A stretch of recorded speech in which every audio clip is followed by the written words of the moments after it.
Hello.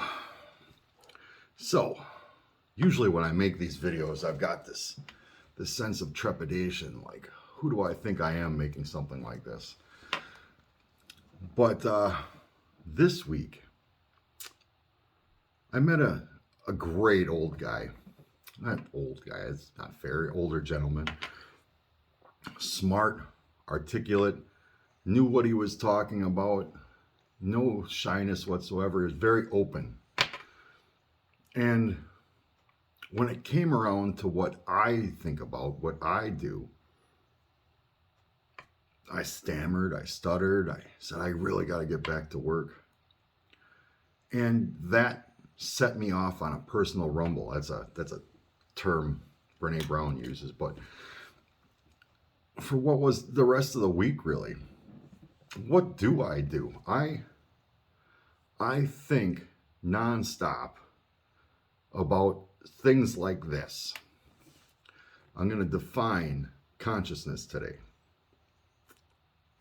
And when he asked, I told him in my stammer stutter way, that's what I do. I'm looking to define consciousness and do what I can to make a difference, to make a good difference in the world. But how can I say I do that that is my goal, when all I do is sit and think in my own isolation, which has been described as selfish? The reason I do these videos, I obviously don't want to be a popular content creator. That's not something I'm even qualified to be. But I think I can help somebody make a difference.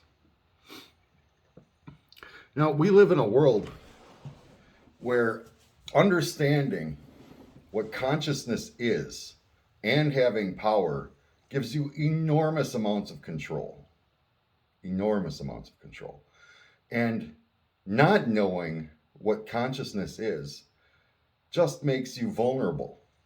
Yes, you can still be intelligent, you can still make decisions, you can still live your life. But if you don't understand the powers that are at work on our spirits today, then you're vulnerable. We're all vulnerable. And I feel like that rumble caused by meeting that gentleman was inevitable, that I had to do something. I had to share how I see consciousness. How I see consciousness is I'm not looking for a personal way to better myself, make myself smarter, give myself an edge. I'm looking to understand it, not to use it. Well, clearly today I want to be able to make other people aware so they can't be used against them. But I see a lot of the future in AI or streaming services are going to be hinged on this understanding of consciousness. Eventually, say streaming services, for instance, right now I remember when Netflix was brand new and they had CDs that they would send out and you would send back. I remember when Blockbuster turned them down for a merger. And now look at them. They're enormous. They're influential. They're everywhere. And they're not alone. Streaming services all over the world are the going thing. Right now, there's competition like, no, we have this franchise. If people want to watch this franchise, you come here. And that's the way humans start everything. That's supply and demand, that's survival of the fittest, that's the economy, the system we built and we've enhanced for thousands of years. The natural next evolution of those services is to have messages, congruent messages for an effect they want to have on the world. If you want, for instance, right now, if you want to know about girl power and connection in a struggle, you can watch, I'm sure, multiple shows, but none more than the new Star Trek. Definitely not your daddy Star Trek. Incredibly influential. My God, for the first time in my life, I got to see a captain of a starship. Granted, this is all fiction and it's for fun, but I got to see one made. And I got to see one that was female and, quite frankly, friggin' hot, powerful, and humble. That's something I never got to see on TV before. I never got to see that in fiction of any kind. I see TV or streaming services as the new books. But I mean, that's how our societies are developing. Writing was important once upon a time and hoarded, and then it became widespread through the Enlightenment and the invention of the printing press. And it evolved into a visual medium. We did with it what we always do with it, mainly porn in the beginning. And it's maturing now. It has a use and a power.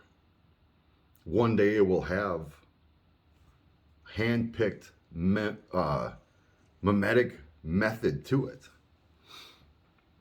Or we'll finally get sick of television and live our own lives, which would be nice. So why am I doing this? I'm doing this because, it's put up or shut up time. I've named this channel Awakenings Are Weird because, quite frankly, they are. And they aren't at all what people describe them to be. We're like right now, the biggest awakenings in this country or in this tier of civilization is sexual, of all the wasted energy. And humans always tend to go wild when they get freedom. At the beginning of freedom is just a century or more of just weird shit. I'd say, well, we're hitting our stride. But there are other awakenings going on, and those are equally weird.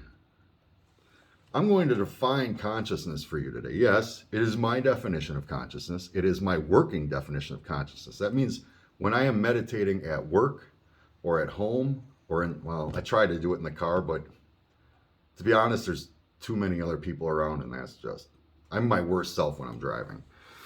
But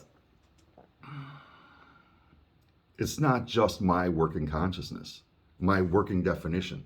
It is what consciousness is.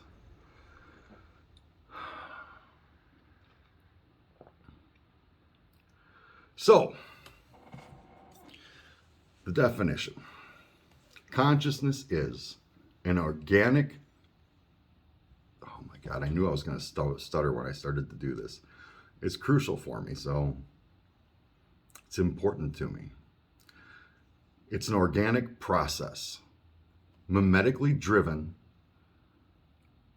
resulting in an individual, self-aware mind space. Consciousness is an organic process, mimetically driven, resulting in an unique or individual mind space. What does that even mean? All right, well, let's start with the beginning. An organic process. Probably the simpler of the three to understand. Organic processes are everywhere. Everything nowadays is organic if we can get it, right? But we have a good understanding of the organic part of it. But consciousness as a process, rather than a solid or describable thing, is where most people get screwed up, I think. There is no completed consciousness in our species. There is no, that's it. This is as aware as an individual can be. There is no more work to be done. There is always work to be done at this level of understanding. There always will be. If you know somebody that is likely to be one of those that would believe their consciousness is complete, it is done. The signs of that are various. I mean, depending on how they got there, mimetically speaking. They are rigid individuals. They are opposed to the idea that they could continue learning, continue growing, or just frightened to death of actually doing any of that. It is either they limited themselves through ego or arrogance, false superiority. They limit themselves through, I know the truth, that sort of thinking. Once a person has an absolute about the truth, the growing process can change, can stop. I mean, it will change, but it can stop. That is false. You either are stunting your own growth or you're just ignoring what growth is taking part. Either way, consciousness is not a complete thing. It is a process. And it only goes on, as far as we can tell, on this planet, it only goes on within our species. And just a little odd thing here. When I was thinking about making this video, I thought, well, if you want people to watch it, you should make your definition, just tweak it a little bit to make it so that everything can have it. I mean, everything from their pet dogs or cats or birds to, but that's as far as we're aware, just not the truth. I think that it being a process means that other entities, other life forms are open to that possibility. But I'm not really prepared to speak on that as a solid, as part of the truth. And I believe this definition is the truth. It is a process. And we are all going through it, some more knowingly than others. And those who aren't going through it are only hurting themselves. They're only lying to themselves. So it's an organic process. Mimetically driven. Now, I've talked about mimetics on these. I think this is going to be like my 15th video, so maybe it's one of the ones that got the lead. I don't know. Mimetics is very, very simple. In 76, the year I was born, Richard Dawkins wrote his book. I've said this before. And in his book, The Selfish Gene, you could read the whole thing, but you will learn a lot about ESSs and the adaptability of the gene. But in his, I think it's the 12th chapter in the book and 13th chapter in the audio book. I'm not really sure how that happened, but he comes up with his theory of memes. And it was largely misunderstood. What he meant and what I mean by a meme is a unit of culture that is propagated like a gene.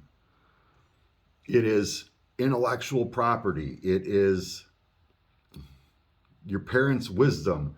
It is your teacher's instruction. It is all of these things that are propagated through our consciousness, through our societies, through our world, through our unique little, from towns to families to cities to universities to these tiny little units of culture. From everything from sports to religion to all of it. Those things that are replicated, propagated through our cultures. For instance, when all the process of making this video, from meeting the guy and understanding his mimetic path that led him where he is to say what he's saying, to my rumble, all the mimetics that was involved in my rumble to get me to where I am now to talk to you. All of this is mimetics.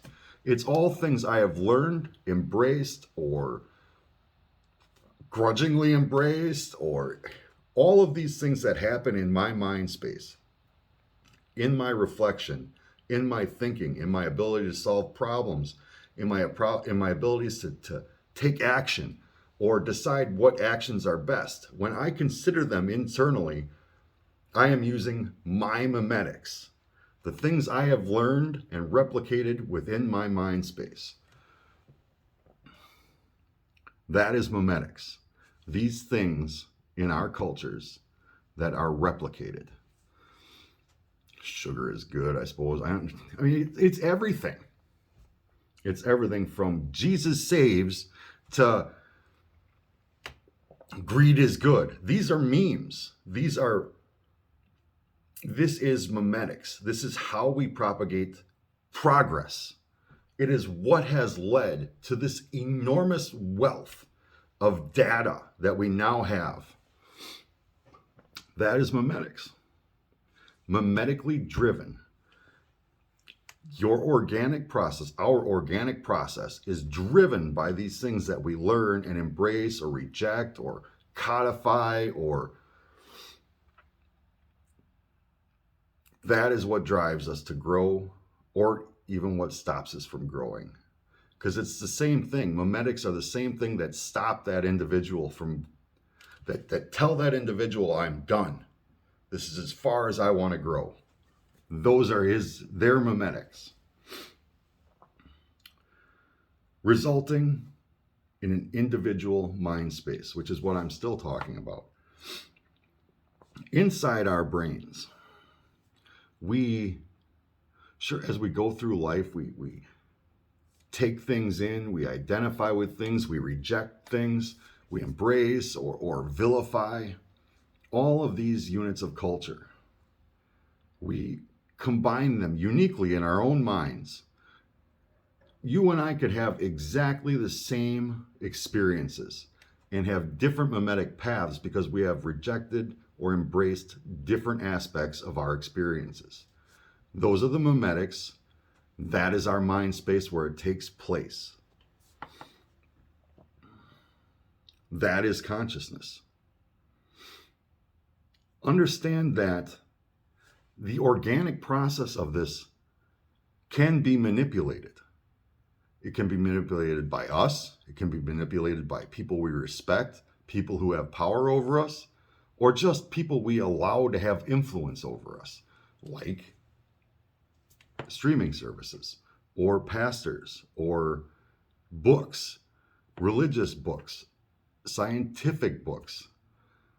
The entirety of science and religion debate is a new thing, historically speaking. It used to be that science was done to better understand the divine, until it took a hard separation, which is where it doesn't make sense to me. This is part of my mission, part of my goal, my meditations, is to heal this divide that seems to have started for no reason whatsoever. It was naturalists trying to understand the divine until evolution. Now suddenly, like memetics, evolution was treated a lot like memetics was. It was seen as proof that divine is unnecessary and probably fictional.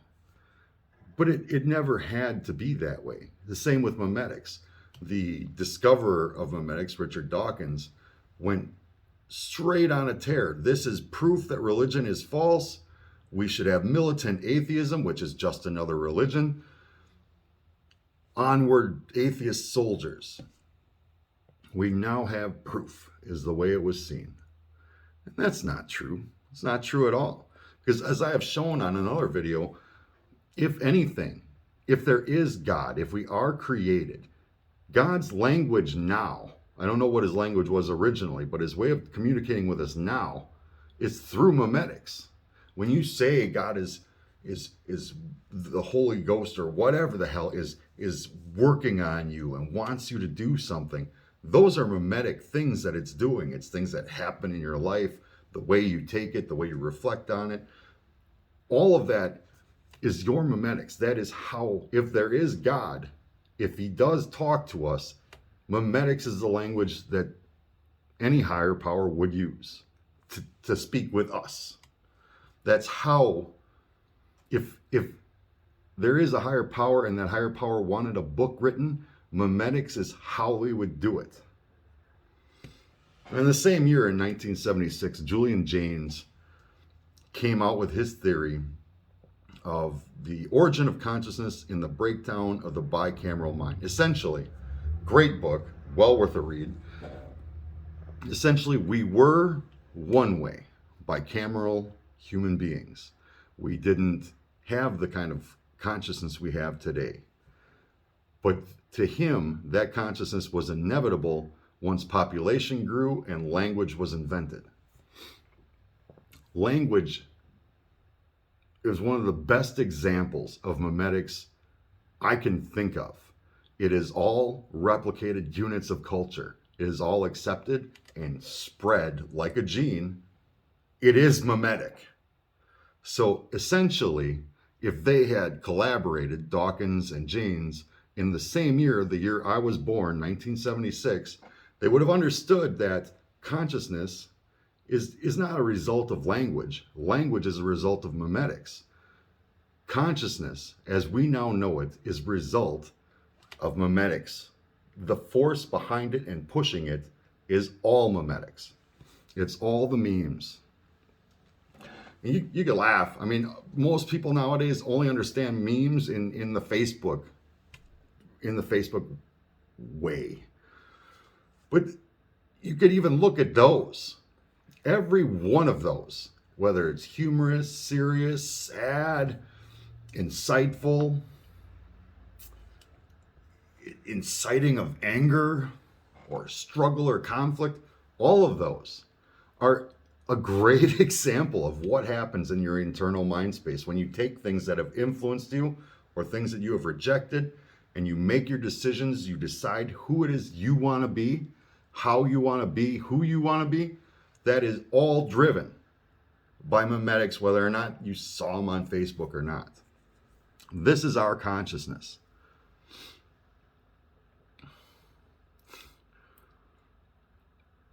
Eventually, I plan to do a series on insecurity or probably even sex.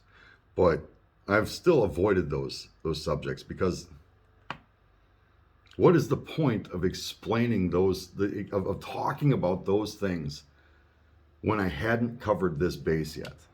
When I didn't have. See, talking with that guy this week, it pointed out that I didn't have a set definition. I didn't have, look, I told him that we understand what consciousness is. Human beings now have an understanding of what consciousness is, and that's not true. Because as far as I'm aware, nobody has put these two things together and put them out into the world to just point it out. It seems like if human beings are aware of what consciousness is, it's only in the vaguest sense. Like we understand, but it hasn't been codified. It hasn't been, this is what it is, and this is how you should use it. When I talk about green energy, because it's another thing I focus on a lot in my meditations, it is all done with the understanding of consciousness in the mix. How it has been affected, how it got to where it is, where the hell is it going? When Jaynes said we were one thing, bicameral human beings, and we became another through the acquisition of consciousness, he's talking like there's almost two different species here that function in two very, very different ways. And he's not alone, because most religions in this world talk about a fall, talk about how human beings were one thing, and now we're another, but we're now fallen. Fallen world is a one I love to just kick off on and meditate about. What is it that constitutes a fallen world? What is it about my world that I can readily recognize and say, hey, fallen world? And we all have examples of that. If we think about it, we have those examples. But what good is any of the work I'm doing, any of the meditation I'm doing, if I don't have this definition of consciousness codified in my mind, shared with the world, or whoever decides to watch it? It's my cornerstone. In all of my meditations, this is what has the most influence. When I think about, like I've said, sorry, I don't know why. Anyways,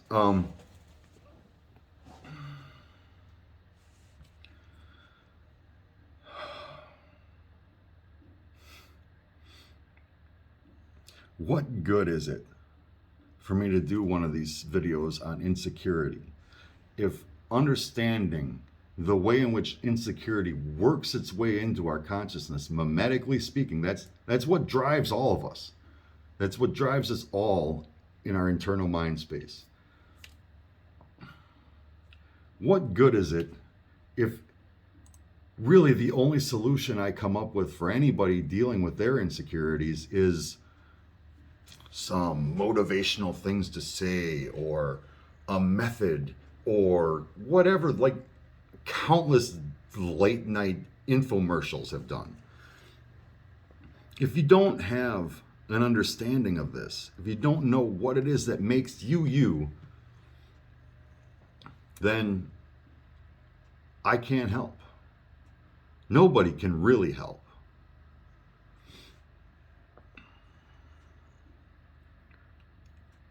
I don't want to fumble around in the darkness and make no impact whatsoever. I don't want anybody I inspire to do that either. We have an enormous amount of data. There is so much possibility in this world right now. And at the same time, there's this ominous things are all falling apart feeling. Like it is never going to be better. It'll never be as good as it was when I was a kid or any of that crap. And I can see why it's there. I feel it. I feel it when all of my meditations is continuously challenged by worrying about bills or snow or, by the way, snow, eh? It'll be gone in a day, but there's a lot of it.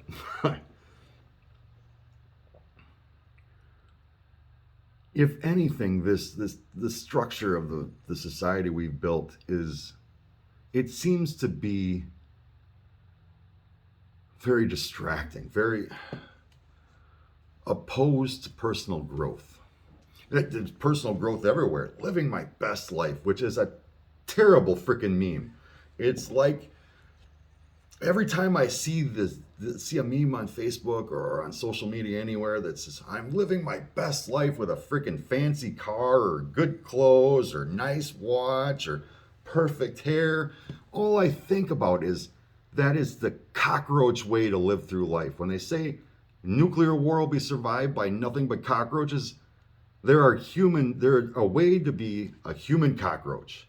And I know it's derogatory, but that focus on your life where I want to get what I deserve, and I could do a video on the term deserve, where that is your focus, where that is your drive in life, that is living like a cockroach, that is taking your own for yourself, fuck everybody else.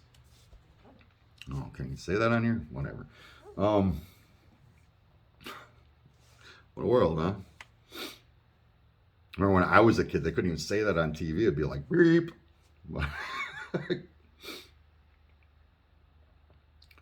Remember that? Remember that? The beeps? It's like spreading a meme loudly. I say fuck, and they go beep, or put a freaking sticker over your face, and everybody knows what you freaking said. So it just accentuates the whole thing. But anyways, memes, right? One way to spread them. They're everywhere. Just recognition of the mimetics of our consciousness is enough to give you a friggin' headache sometimes. To see where they are, where they come from, how they work, it's enormous. It's pervasive. It's everywhere. And it seems like one of the things about scientific study is if it seems all powerful, you probably haven't defined the term enough. But in this case, definition of the term gives it so much influence. It really is pervasive. Anyways, from this point forward, after I upload this video, for the rest of my life,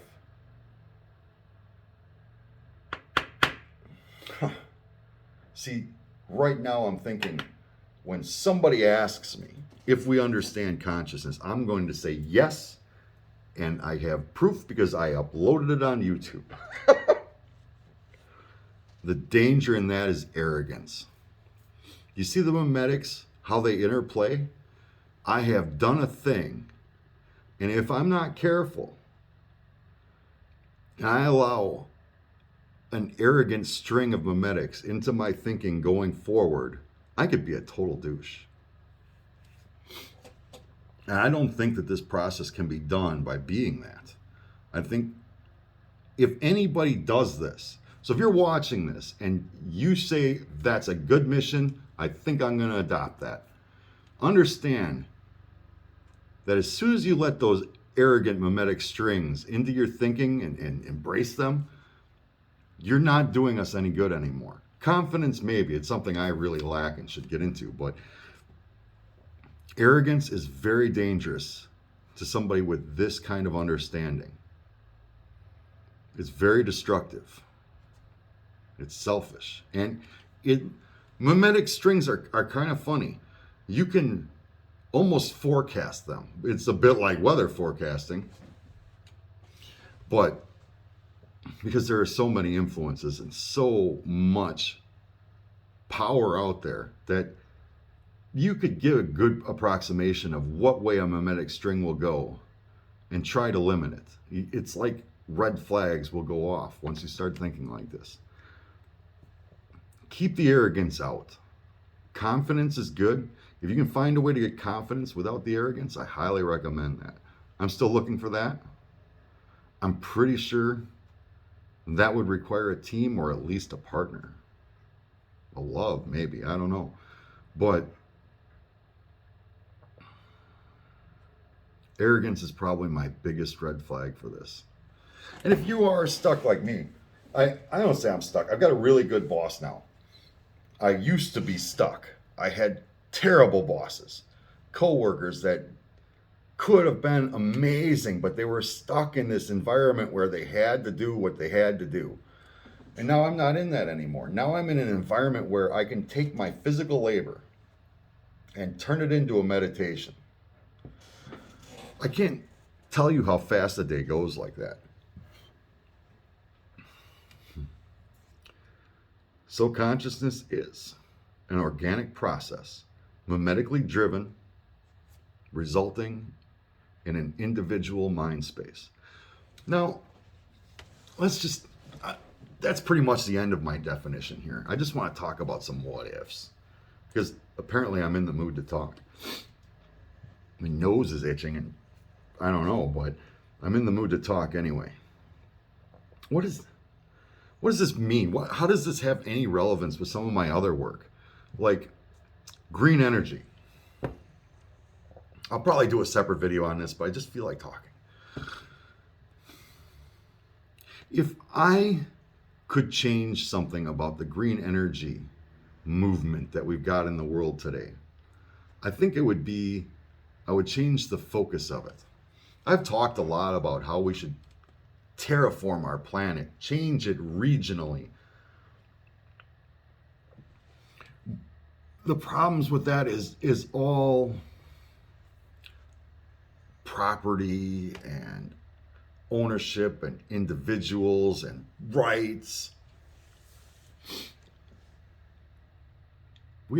I've said, two main problems: how we generate energy and how we distribute energy. Right now, if we were to all swap over to a green energy grid, the energy grid we use, at least in our country, is useless. It needs to be completely revamped. Yeah, in some cases you can use what's in place, but on the whole, it needs to be rethought. If I could inject a mimetic string into the consciousness of our green energy revolution, it would be that, okay, you don't want to reshape the world. You don't want to take people's property rights. Obviously, I don't want to make people homeless. I want to improve things. There are a lot of wealthy people who say they want to make a difference. Start taking some of that land you have and build the model. Build the model of the future. Generate your own energy plus the surplus for growth. Why is it that celebrities and influencers, if that's what they're called, I guess, get more, I don't want to say power, but they're highly recognized for their mansions and their jets and all this bullshit that does nothing for our species. And some of them talk about how they want to help our species. I have one particularly in mind when it comes to this. But they have no movement when it comes to generating the resources that our society will need in a way that'll grow our society. We have data. We have tons and tons of data. We have way of collecting data. We could check out everything from groundwater to wind movements on properties. And there's nobody's job that says, go out and survey this land and figure out how we could manipulate the water table. We could utilize the air. We could utilize the sun. Is there geothermal? Can it be utilized? Can this strip of land be turned from more or less useless but owned and maybe future wealthy into useful areas? How do we get people to populate the area but not have a separation of class? If I could do one thing, it would be to start that conversation. I don't think you should be wealthy in this world if this isn't your focus. If your focus is only to protect what you have and generate more, what was the point of that wealth? We are temporarily here. It's all about ego. If it does nothing for the species, it only serves to protect you and yours, it's useless. It is a complete waste of resources. I'm not saying redistribute it and make everybody equal, because that's just stupid. If it's given, nobody has an appreciation of it. If it's earned via this, whatever this new method is, and I've got a million ideas, I could talk forever on this, about how to make it so it's earned, it's equal, and it generates continual energy without this bullshit. Tell you what, you find the streaming service that takes that method on, that takes that path. Anyways, I've defined consciousness. I don't think it's my definition. I think it's the definition. I think other people are aware of it. I think other people take advantage of it. I think other people are aware of it and just, that's the way it is. I'm going to continue to live my life. But I think the majority of us are completely unaware of it. And when that is the case, we are vulnerable. And this is the result. Either passive wasting away or active generation of useless BS. I talk about changing that system. And if I'm going to talk about changing that system, I need to show that there is a way to change it, a profitable way to change it, a comfortable way to change it. When I tell a rich person that, okay, you've got all this luxury, but you could have so much more if we'd embrace this path, and you wouldn't have to spend all that time and energy and, let's be honest, do some shady things. You don't have to do that. And you could live better. Hell, you don't need to have a green revolution that makes us all farmers again. Okay, I've gone too far now. An organic process, mimetically driven, that leads to a individual mind space. That is consciousness. That is the definition of consciousness. Fine. If you don't agree, I'll accept that it's my working definition. It's been very useful. It's been very productive. And I don't need you to believe me. But that is what it is. That is the definition of consciousness at our level of awareness. And waking up to discover it is a weird process. Awakenings truly are weird. Thanks. Sorry I went long, but I just felt like talking.